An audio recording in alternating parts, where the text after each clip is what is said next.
झालं तर म्हणजे एवढीच होती की जेव्हा शेवटच्या वेळी त्यांनी थोडं डोळे बघून आम्हाला बघावं म्हणजे बघितलं हवं होतं. त्यांच्या तोंडातून दोन शब्द ऐकायला म्हणजे कान करत नेले थोडंसं की उठतील थोडं काहीतरी बोलतील. पण तरी ते जेव्हा बघायचे जेव्हा पण ते उठायचे आम्हाला बघायचे तर त्यांच्या नजरेतूनच आम्ही समजून जायचो की ते आम्हाला काय बोलतायत आणि त्यांच्या जे पण भावना आहेत ते आमच्यापर्यंत पोहोचायचे. आणि बस एवढं जास्त काय मला शब्द नाही सुचले. मला बाबांचं म्हणजे ऑलमोस्ट मला सगळं फ्लॅशबॅक आठवतं त्यांचं की काय झालेलं काय नाही.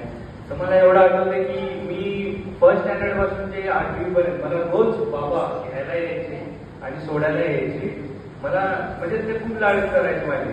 आणि मला सुचत नाही का पण मी का कार्याशी खूप केलं बाबांसाठी.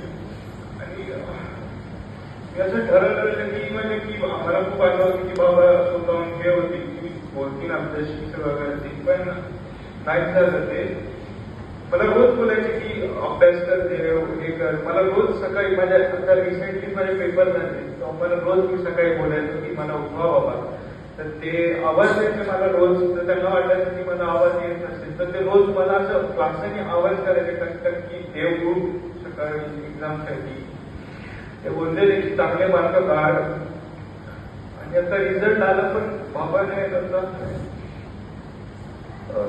थँक्यू.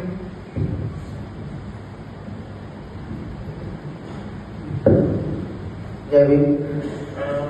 मी एवढं म्हणेन की बाबा माझे खूप चांगले होते.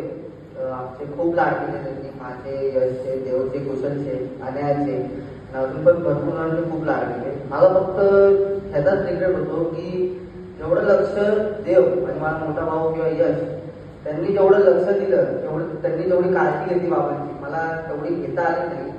मला तेवढं जास्त टाइम त्याच्याजवळ स्पेंड करता आला नाही. तेवढंच फक्त एक रिग्रेट राहील आयुष्यामध्ये. थँक्यू.